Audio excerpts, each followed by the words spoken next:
Hola, ¿qué tal? Bienvenidas, bienvenidos. Queremos agradecerles por acompañarnos en una emisión más de La Nauce Televisión. El día de hoy, bueno, queremos retomar un tema que, para bien o para mal, no hemos tocado en este canal y tiene que ver pues, con los trágicos acontecimientos de septiembre de 2014, que es la desaparición de 43 estudiantes en Ayotzinapa, una desaparición pues, perpetuada y cada vez queda más claro por el Estado mexicano. El día, eh, el día de antier, martes 29, me parece, se presentó el tercer informe del Grupo Interdisciplinario de Expertos Independientes, un grupo que ha venido acompañando la investigación desde el 2015, aunque tuvo que salir durante el periodo de Peña Nieto, y que retomó funciones. Una vez que llega López Obrador a la presidencia, retoma sus funciones, tiene un tercer mandato y presenta un tercer informe que creemos que es relevante comentar, porque bueno, hay una serie de evidencias que se presentan y de conclusiones que podemos sacar al respecto pues para seguir analizando qué fue lo que pasó en ese momento y qué implicaciones tiene para la política mexicana al día de hoy, inevitablemente.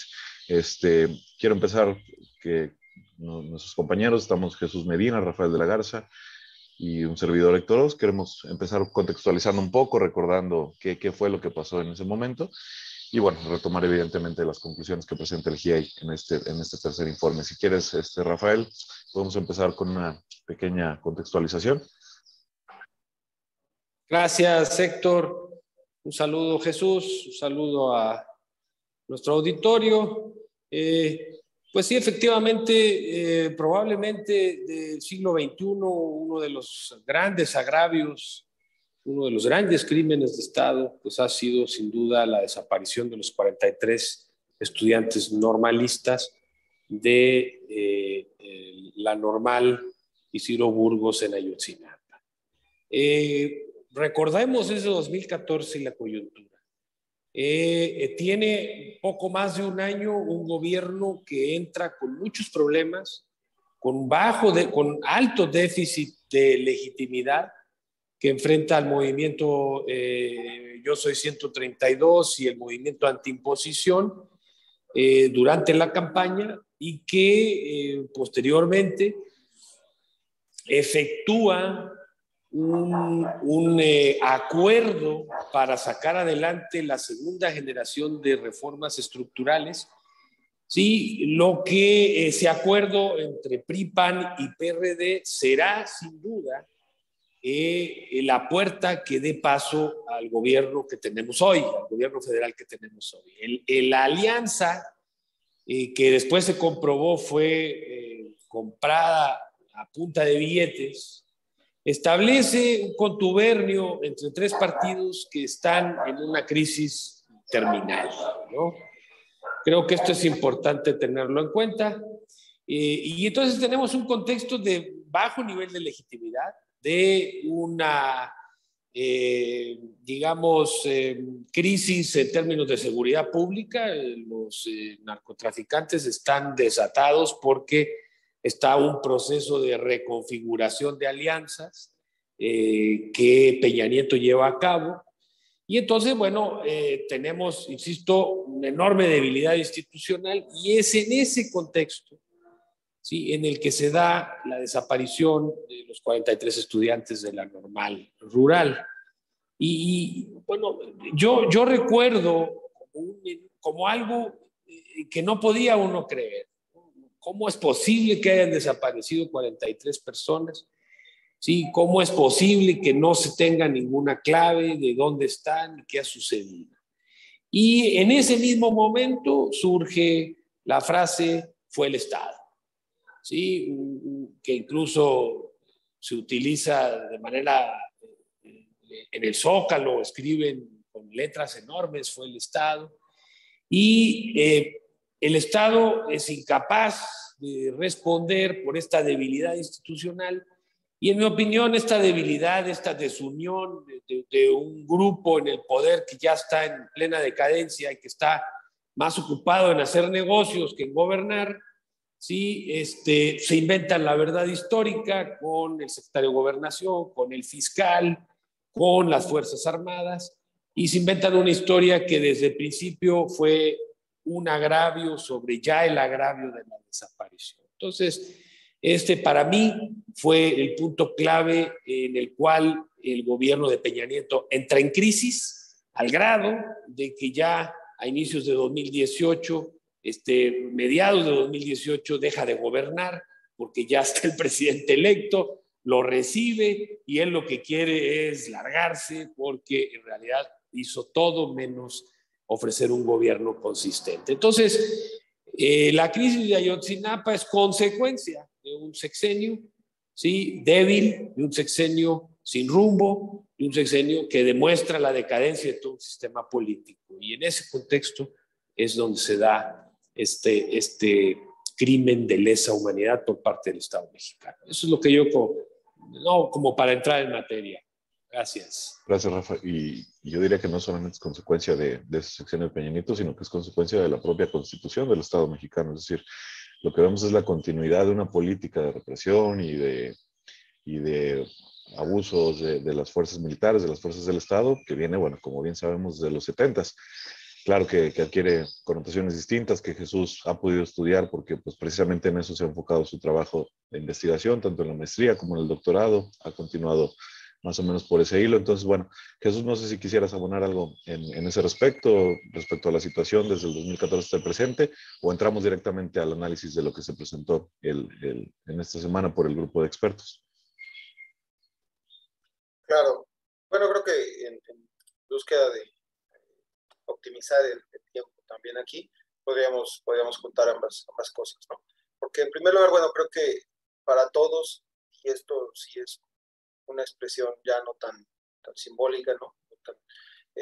Creo que buena parte de la población en México, incluso a nivel internacional, sabe los pormenores de este acontecimiento, ¿no? Se ha vuelto incluso un hecho paradigmático que se pone a la par, digamos, de lo sucedido en el 68 o lo sucedido en el 71, ¿no? O sea, este tipo de acontecimientos que cada ciudadano mexicano conoce al menos un poco de ello, ¿no? Porque simbra a la sociedad de una forma impresionante, más allá de que sea parte, digamos, de un proceso sistemático, ¿no?, de represión, como bien señalaban, que no es algo, digamos, especial, digamos, en el sentido de que se sale de la regla, sino que la comprueba prácticamente, ¿no?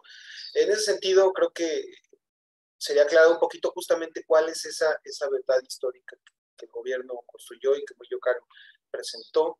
Y en ese sentido, bueno, lo que ellos decían es que el ataque a los normalistas, esa noche del 6 de septiembre de 2014, había sido presentada pues por la versión oficial como resultado de una serie de eventos casuales, ¿no?, que ponían como culpables a los miembros de Guerreros Unidos, ¿no?, este grupo delictivo de la zona, y autoridades solamente a nivel municipal, ¿no? Seguían manteniendo que esto era una intromisión de fuerzas policiales municipales, pero que no involucraba al ejército, ni mucho menos más altos rangos, ¿no? En este sentido, ellos lo que decían era que los estudiantes tuvieron la mala suerte, si es que así lo querían poner ellos, de abordar o tomar camiones que transportaban droga, ¿no? Ese trasiego de droga que al parecer supuestamente el gobierno no conocía, y se pierden al entrar a Iguala, ¿no? El conductor no sabe bien por dónde ir, y eso implica pues que el cártel los ataque para recuperar esta mercancía, ¿no? Y su fin, bajo esta versión, la verdad histórica, había sido su cremación en el basurero de Cúpula, ¿no? Esta versión ya había sido refutada por el GIEI en sus primeros dos informes, ¿no? Y habían dado claves importantes del conocimiento pleno de los agentes militares del suceso en tiempo real. Es decir, estaban en el C4 y sabían qué estaba pasando minuto a minuto, ¿no? En segundo lugar, que era imposible, pues, que la cremación, este destino final, digamos, de los estudiantes, era imposible que se hubiera dado, ¿no? Al menos en el basurero de Copula no había evidencias suficientes para permitir hacer esta aseveración. E incluso, pues, también el hecho de que no se contara con evidencias, digamos, probadas genéticamente de que eran los restos de los estudiantes, pues ponían en entredicho esta versión, ¿no? No obstante, este tercer informe da mucha más luz al respecto y muestra muchas más evidencias del suceso, ¿no? Y las implicaciones que los agentes de gobierno tuvieron, ya no solo a niveles bajos, sino a altos niveles, ¿no? En ese sentido, creo que podemos resumir lo que el GIEI presentó en 3 puntos, ¿no? Ojo, esto lo logró obtener a partir de documentos de Sedena e incluso del CISEN, ¿no?, que accedió a ellos, y esto es importante recalcar, dado que estaban bajo categoría de secreto, implicó que el presidente, en este caso Andrés Manuel López Obrador, diera la orden de soltar estos documentos, lo cual es interesante, sobre todo por las mismas contradicciones que el gobierno tiene y que podríamos revisar más adelante, ¿no? Entonces, este informe se puede resumir en 3 puntos. El primero es el hecho de la vigilancia y el seguimiento a los estudiantes, ¿no? Los estudiantes de la normal rural, según estas evidencias, estaban intervenidos por fuerzas militares encubiertas, no solo en el momento del ataque, sino desde tiempo atrás, ¿no? ¿Por qué? Porque esos estaban actuando bajo una labor prácticamente de contrainsurgencia, ¿no? Algo que ha sido constante en los gobiernos de Latinoamérica. Esto lo que implica es que en el momento del hecho, los militares no tienen información solamente a partir de su monitoreo del C4, sino a partir de los mismos mensajes y comunicaciones que estos agentes infiltrados les estaban dando en tiempo real. Y en segundo lugar, y esto es muy importante, que al parecer se habla de que uno de los miembros que estaban infiltrados era el conductor del primer camión que entró a Iguala, el que supuestamente se perdió porque no conocía la ciudad y los llevó, digamos, al punto donde fueron atacados. Esto es muy importante porque, bueno, de ser cierto, por lo que estamos hablando es prácticamente de una operación orquestada por el ejército o por los altos mandos militares, pues para ejercer esta represión. No un hecho fortuito, no una mala suerte, no una casualidad, ¿no? En segundo punto está el ocultamiento de evidencias, ¿no? Las autoridades militares que controlaban el C4 tenían la información en tiempo real y no informaban al respecto ni siquiera en el proceso de investigación, que es algo que señalan, ¿no? Más aún, negaron la información de que los militares habían llevado a los estudiantes a las instalaciones del 27 Batallón Militar y, por supuesto, que existe ahora evidencias, al parecer grabadas, del uso de la tortura para los interrogatorios a los detenidos, ¿no? Lo cual, pues, más allá de implicar violaciones al debido proceso, pues también implica que toda la evidencia que se esté rescatando, pues, ahora sí que no es válida. Y por último, la simulación de evidencias, ¿no? Esto es interesante porque es el punto que más ha despertado, digamos, revuelo, porque se habla de una formulación y creación de supuestos implicados en el caso desde el inicio de la investigación, es decir, detenían a gente que no tenía nada que ver o que eran usados como chivos expiatorios. Asimismo, la construcción de llamadas anónimas, supuestamente anónimas, que informaban respecto al caso, que nunca existieron, o en todo caso llamadas ficticias hechas por funcionarios de la Procuraduría mismos para tratar de dar digamos, esta información falseada, ¿no? Y por último, lo más importante, la construcción de las supuestas evidencias del destino final de los estudiantes en el basurero de Cúpula, ¿no? En este caso tienen una grabación filmada por un dron de la Sedena, en el cual pues observamos que los agentes de militares y de la Marina entraron al basurero de Cúpula desde días antes y un día antes de que se presentaran, digamos, los peritos a revisar la zona, se ven imágenes de estos agentes manipulando la escena, ya no solamente contaminándola, sino prácticamente generando el incendio que fue usado como evidencia para probar que había sido ahí el destino final de los estudiantes, ¿no? Esto nos habla, obviamente, o más bien comprueba algo que ya se venía hablando desde hace mucho tiempo por muchas redes sociales, que es que no solamente estamos atendiendo un caso de incapacidad por parte del gobierno para resolver el asunto, sino que no lo quieren hacer justamente porque están involucrados altos mandos, digamos, en toda esta simulación, ¿no? Creo que eso es muy importante justamente pues para ver hacia dónde iría el proceso ahora, dado que se tienen estas evidencias y que se podrían incluso, me parece, incluso continuando con la investigación que tiene el GIEI, fincar responsabilidades ya prácticamente a algunos altos mandos, ¿no? Creo que por ahí podemos dejar para tratar de analizar un poco qué implicaciones tiene este suceso. Gracias, Jesús. Bueno, nos han comentado, Rafael, el contexto del primer momento, de lo que aconteció en el 2014. Jesús nos ha narrado lo que detalla este tercer informe del GIEI. Yo nada más cerraría, digamos, esta primera ronda diciendo, bueno, que como bien comentaba Rafa, el 2018, el triunfo de López Obrador, se explica en buena medida porque el 2014 es un momento de politización y eso responde en buena medida a la respuesta que se tiene por parte de la sociedad frente a la desaparición en el 2014. Entonces, bueno, como nos comenta Jesús, yo invitaría a quienes nos acompañan en este momento a que revisen ese informe. Al menos no sé quiénes lo publicaron en YouTube, al menos yo lo vi por parte de Proceso, y está también la conferencia que dan al día siguiente los padres de familia, acompañados por dos centros de derechos humanos, el PRO y uno más que se me escapa en este momento, porque creo que es revelador precisamente. Entonces, como dice Jesús, no es algo que no supiéramos, que efectivamente, y como dice Rafa, fue el Estado, pero queda confirmado inequívocamente que precisamente hubo fuerzas involucradas, fuerzas a nivel federal involucradas desde un primer momento y que de una u otra manera explican la premura con la que se construyó esta verdad histórica, ¿no? Sabemos ya que la Marina, que mucho tiempo se dijo que la Marina solamente había acompañado en labores de seguridad perimetral y demás a quienes estaba realizando la investigación. Bueno, queda confirmado que efectivamente participó desde el primer mes después de la desaparición de los estudiantes, participó de manera activa.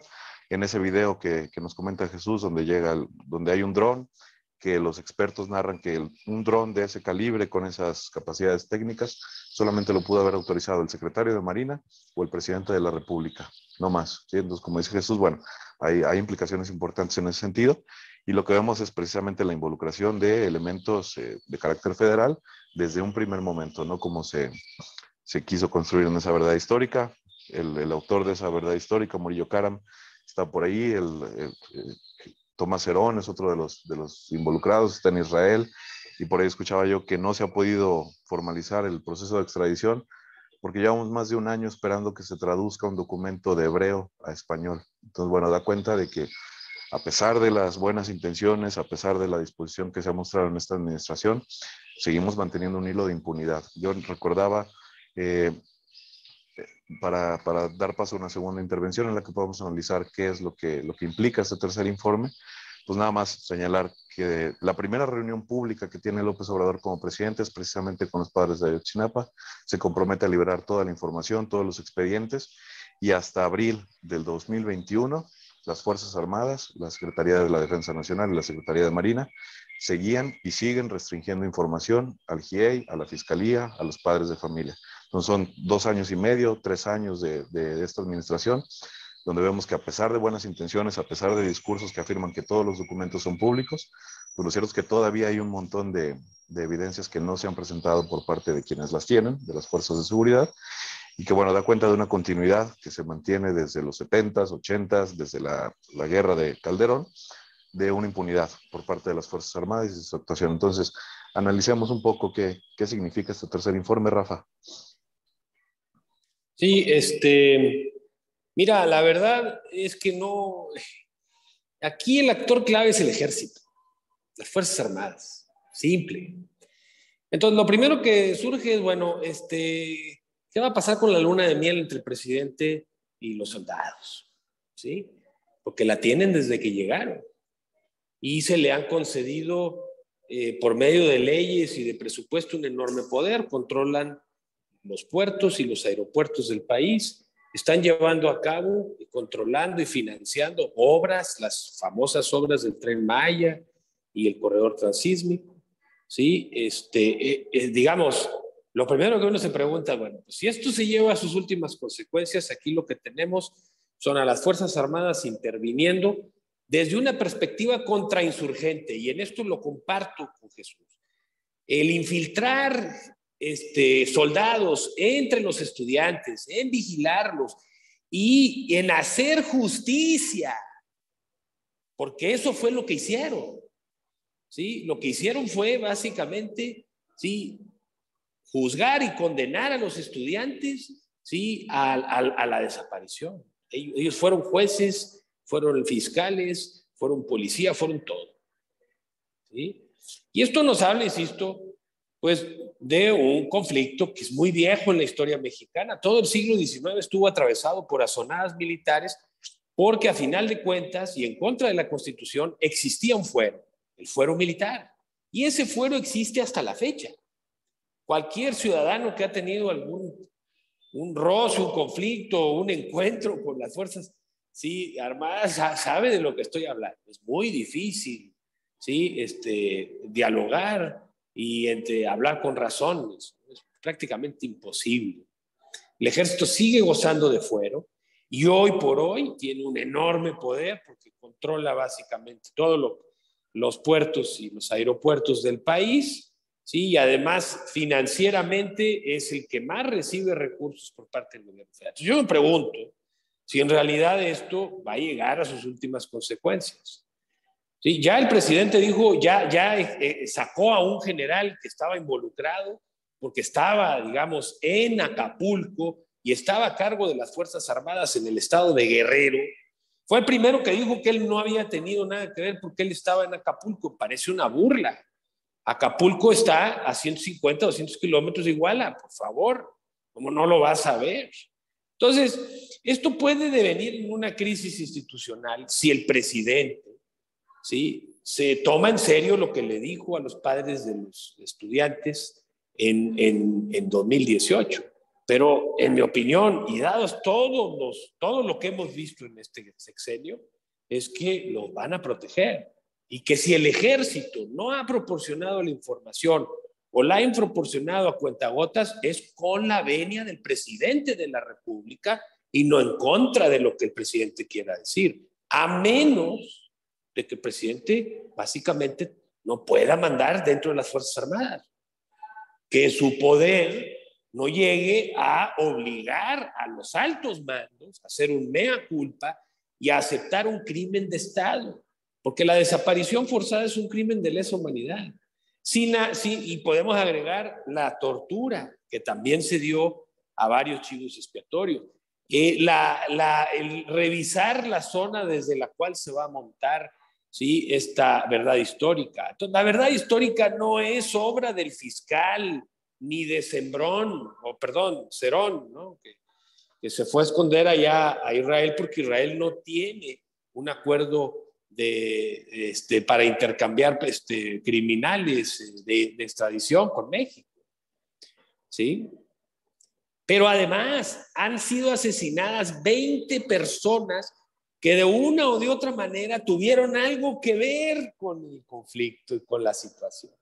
O sea, esto ha ido de mentira en mentira para cubrir otra mentira y cubrir otra mentira y asesinar. ¿Cuál es el papel del ejército en los asesinatos de estas 20 personas? ¿Sí? Porque alguien podrá decir, no, pues fue el narcotráfico el que lo hizo. Sí, pero parece ser que el narcotráfico y el ejército, pues, como que se entienden, por decirlo de alguna manera. Y esto está demostrado. Entonces, aquí, a final de cuentas, tenemos una crisis, sí, que es consustancial a la historia de México, que es el fuero, en realidad, de facto, del que goza el ejército mexicano. Y no es de los 70, es desde el porfiriato. Las carnicerías del porfiriato con los pueblos mayas, con los pueblos del norte del país, las descripciones que usted ve del ejército con Heriberto Frías, por ejemplo, cuando van a Chihuahua y arrasan con un pueblo para matar a la famosa Santa de Cabora, ¿sí? Pues nos muestra qué es el ejército. Y eso es, ¿sí?, un espíritu de cuerpo acendrado, una impunidad tremenda, ¿no? Y básicamente dispuesta a hacer lo que sea necesario. Entonces, yo me pregunto si esto en realidad, más allá de la justicia que merecen los 43 estudiantes, lleve a una reformulación, ¿sí?, del lugar de las Fuerzas Armadas en este país y de la impunidad de la que goza. Lo dudo mucho, pero es una buena oportunidad. Lamentablemente el contexto no favorece una discusión, ¿sí?, que acabe con un ejército que sigue aplicando tácticas contrainsurgentes como si estuviéramos en los años de la Guerra Fría. ¿Sí? Y sigue torturando, sigue engañando, sigue espiando a quien le dé la gana sin ninguna orden judicial. Sí, eso es lo que tenemos que poner en la mesa porque, sí, a final de cuentas, el gran problema de este país es que el ejército está haciendo y deshaciendo en cosas que no le corresponden y que la Constitución no señala. Y esto aumenta su poder y aumenta su impunidad, porque la impunidad y el poder están estrechamente relacionados. No vamos a hablar de corrupción, porque ese es otro sello característico de nuestras heroicas Fuerzas Armadas. Son altamente corruptas. a pesar de todo lo que diga el presidente de la República. ¿Sí? Entonces, bueno, yo creo que esa es la discusión ahorita. El informe pone en la mesa, ¿sí? ¿Qué vamos a hacer con un ejército cada vez más poderoso, cada vez gozando de mayor impunidad, cada vez con mayores recursos materiales? Esa es la pregunta. Gracias. Sí, Rafa, y efectivamente, nosotros lo analizamos desde la academia y lo que ustedes quieran, pero los mismos padres de familia en reunión con López Obrador plantearon la misma cuestión que tú planteaste.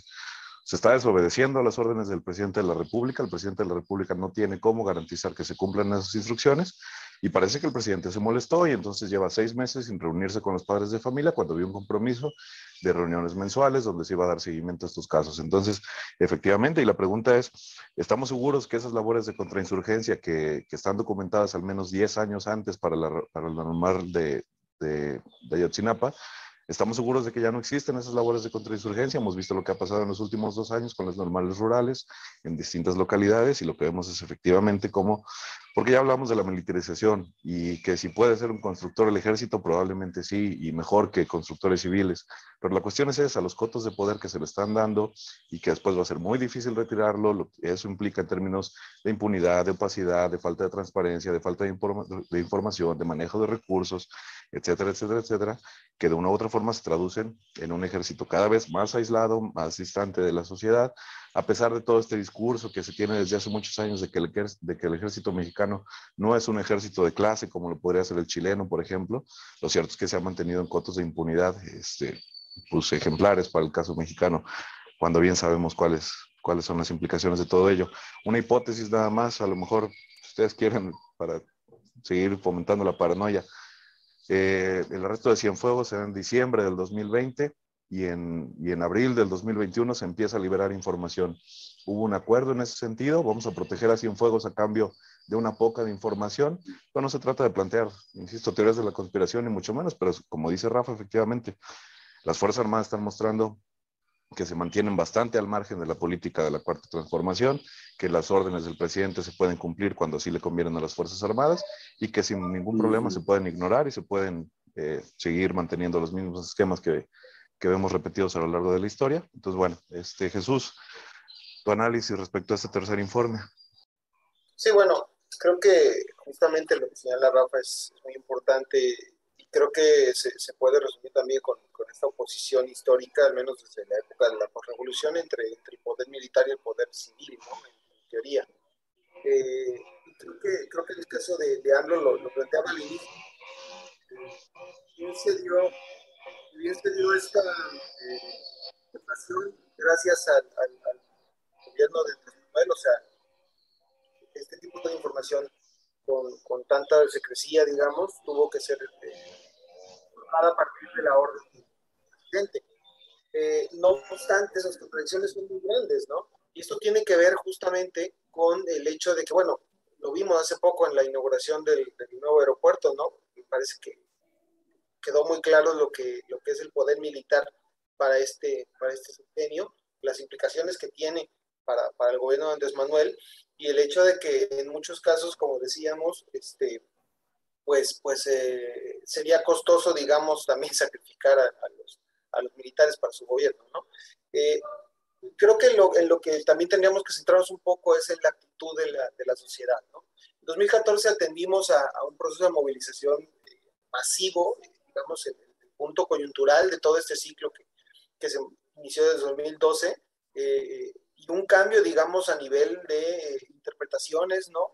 Simbólicas, pues, de los acontecimientos, dado que buena parte de la sociedad, involucrada o no en un movimiento social, coincidía, pues, en que esto era una tragedia y una en la que el gobierno estaba en mayor o menor forma involucrado, ¿no?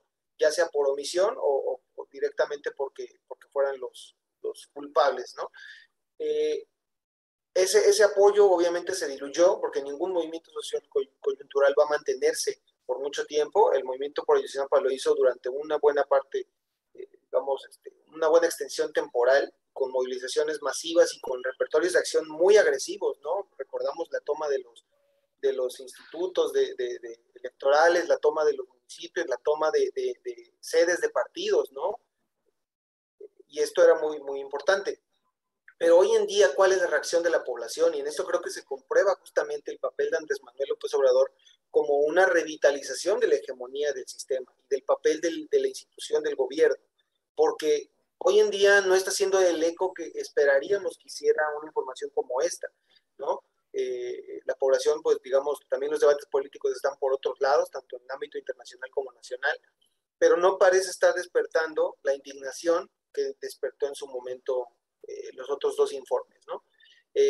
Creo que va a ser importante atender a esto porque lo que es claro es que los padres de los 43 van a seguir movilizados y también las organizaciones que los han estado apoyando, pero veremos hasta dónde se puede conformar, digamos, un movimiento amplio que genere esta presión a Andrés Manuel López Obrador para tratar de dar mayores avances en el caso, porque sin esa presión no se va a dar, eso es más que evidente. Sí. Sí, sí, totalmente. Yo ya como cierre, Héctor, si me permites, pues es imposible no hacer un comparativo con las movilizaciones que se dieron en 2014.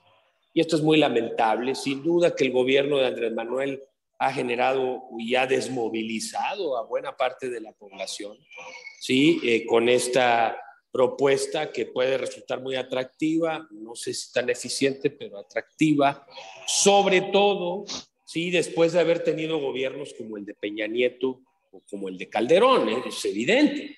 En este sentido, ¿sí? Parece que en el juego de poder lo que menos importa es la justicia para 43 estudiantes de una normal rural. Lo importante es el mantenimiento del gobierno federal y su alianza con el ejército y con las Fuerzas Armadas, ¿sí? Y vía Fuerzas Armadas con el Pentágono y con la geopolítica que tiene el Departamento de Estado, porque ese es el punto. Ya México ya desarrolla, ¿sí? Prácticas militares con países como Estados Unidos, lo cual era impensable hace 30 o 40 años y en plena Guerra Fría. Entonces, es muy delicada la cuestión, es muy delicada. Y si el gobierno piensa hacer lo más práctico, que es pues, no pelearse evidentemente con el ejército y protegerlo a costa de los 43 estudiantes, ¿sí? Pues no queda más que a la población salir adelante, porque estos fueron 43 estudiantes, pero y cuando seamos nosotros o alguien cercano a nosotros que sufre una represión así, ¿sí? O que seamos vigilados en operaciones contra insurgencia, digo, esto es muy delicado, muy grave. Y puede, sí, ser uno de los grandes fracasos del gobierno de la 4T. Si esto no lo resuelven y no hay justicia, será una deuda pendiente que, sí, la 4T heredará al siguiente gobierno y nos dará, sin duda, la clave para comprender, sí, las líneas más importantes de la política gubernamental en relación con la seguridad pública y con las Fuerzas Armadas. Entonces, yo creo que aquí es donde lo vamos a ver, pero efectivamente, como dice Jesús, no hay reacción, la gente está inmovilizada. Coincidentemente está toda la apuesta de la revocación de mandato, sí, que eso también, sin mencionar a Ucrania, que afortunadamente ya está en otro plan, sí, pero hay muchos distractores y yo no veo que la prensa tampoco esté muy animada para trabajar en esto. Por lo tanto, pues las expectativas son más bien pues escépticas con respecto a movilización popular, ¿sí? Y bueno, pues con esto yo terminaría mi comentario. Estaremos atentos a esto, a ver si en realidad se genera la crisis o que, insisto, tendría que tener apoyo popular para presionar sobre todo al presidente de la República, pero parece que eso es exactamente lo que no va a pasar. Gracias.